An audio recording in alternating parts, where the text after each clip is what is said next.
Whether you need information, tutorials, products, or simply connections to other tiny boaters around you, we have it all right here.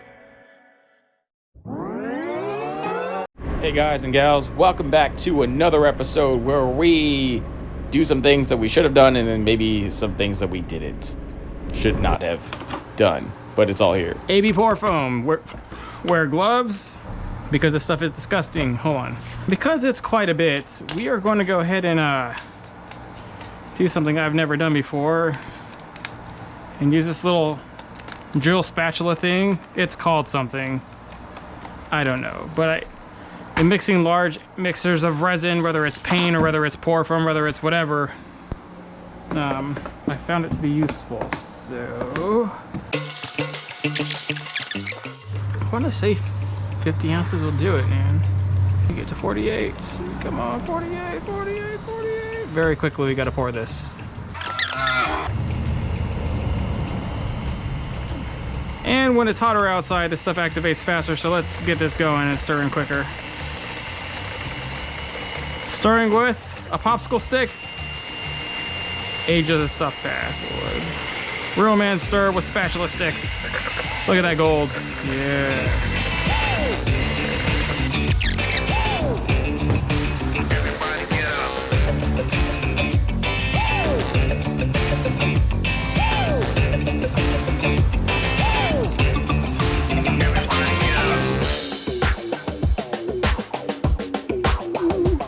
Didn't think about that. Oh, that's bad. Okay. All right. Come here. No. Stop pouring. Quiet. Quiet. No.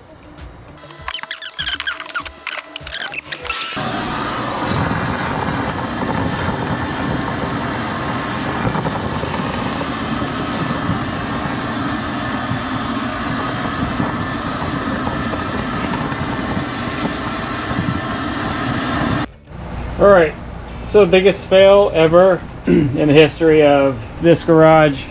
This is really bad. Had everything off sealed. I forgot to seal the back panel. Generally I'll get quad foam and stick it in places so pour foam can't run like this, but it did. And in doing so, it ran into the spine underneath the whole frame. And so I core sampled it here to see if it reached this far. And it did not. But I guarantee you it reached a pretty good few feet before it started thickening up too much. And then it started pouring in here. And I took a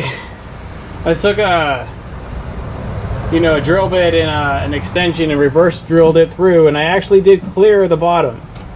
A hole. I kind of cleared out as much as I possibly could, but we almost lost the middle channel. If we lost the middle channel, it would have been devastating. We would have had to clean the whole...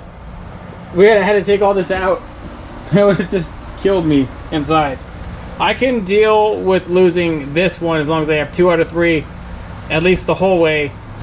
If it only reaches halfway, then the bigger reason we need the side channels is so when water goes to the vented flooring, it doesn't puddle and it flows out to the middle and drains out. So it will do that at least halfway down the locker, which means if water gets in too much, it might puddle in one section.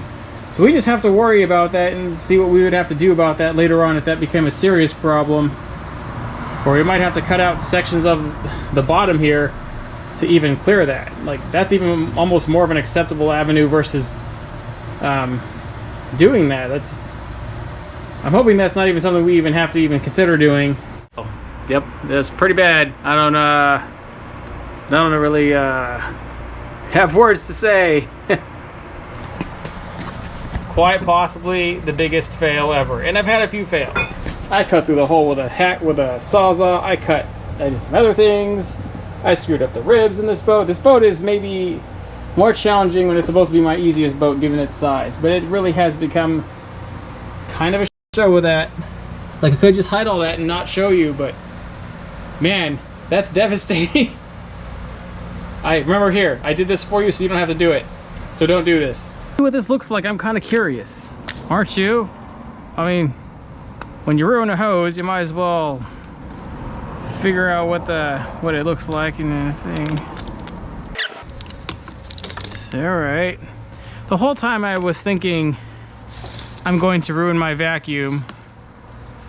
Thank heaven I only partially ruined it. It was like not completely ruined.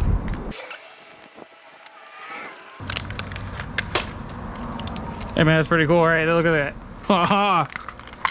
All you Instagram artists thought you were freaking cool. When did you get a load of this stuff? Yeah. Oh, it's stuck in there. Come on, come on. All right. Mm-hmm. Yep, that's there. It's not coming out. Well, I have to say this is the biggest fail ever. Yep, it's pretty big. That thing is like a stick, man. You can hit somebody with that, you knock them out.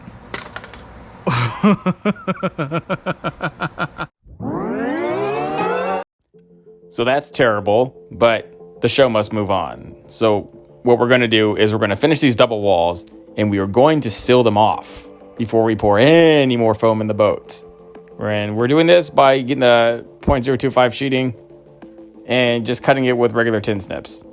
Cutting it to fit. We templated it out with a piece of cardboard and some other stuff, and we're just going to cut and shape that in and stick it in there. Why we're doing it reverse side on this side is because we're going to be able to access the front of the double wall in the front terminal storage right there. We're going to end up siding that with a piece that we cut out. We're going to make a frame right there, and then we're going to be able to panel that. So we'll be able to access all the wires all the way through, no matter what we're doing. This boat will be 100% serviceable and not a giant pain. Later on, we have to go through it.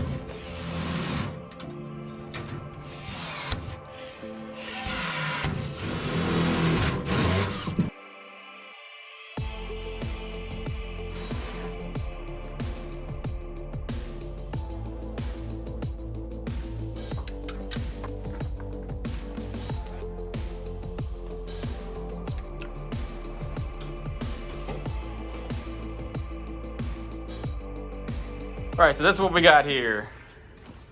Got the panel in, gotta make that sure that's a little sealed off section there. Get yourself a can of this and use it.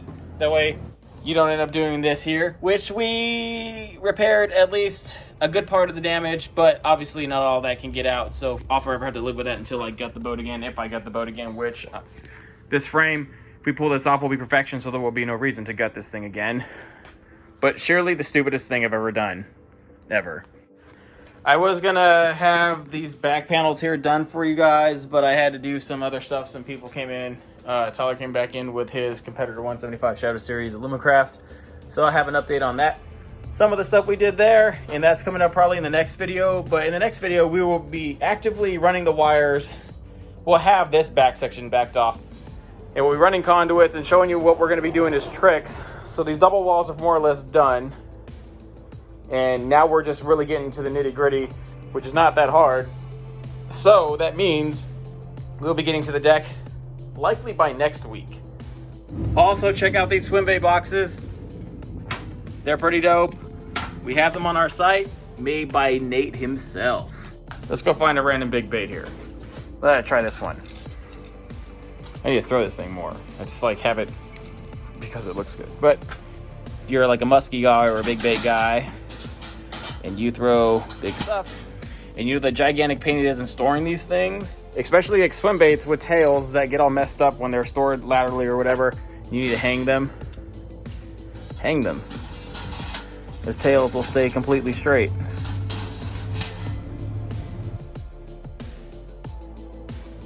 How big a bait can it take? That's a little 12-incher right there. Let's throw that thing in there, see what I got there. That was my first trout that I ever made. It swims like a turd, but it looks good, right? Oh, look at that. It fit the 12-inch bait. Also, just food for thought, we're going to be using this raw grommet around this gigantic hole that'll fray our wires to death. Obviously, after we sand this down, if you ever cut a hole with a hole saw, get a piece of sandpaper, 220 grit in there, and just round that out. And that will actually, the sandpaper does wonders for the aluminum hole in terms of making it, less abrasive. And then you want to put one of these raw grommets over, and obviously that just keeps all the wires centered and away from the devastating little rim there. So that's a little trick. We got a few of these, and we'll be doing that trick throughout the boat, although our wiring job will be pretty pristine and clean. I pre-rigged a bunch of LEDs. I soldered them together. That was a real pain and a crap show. If you guys want to have a video on how I did these, obviously I'm going to go get a Harbor Freight and go get some shrink wrap, or I'm sorry, heat shrink tubing. I know you guys are all, how you guys get with the terminology, but all we got to do is heat shrink over that, and then we have a bunch of nice little pre-cut green strips for dirt cheap. Considering inflation's going up, why not? This garage is the cleanest it's ever been for like a week. It'll probably be devastated by tomorrow, but whatever.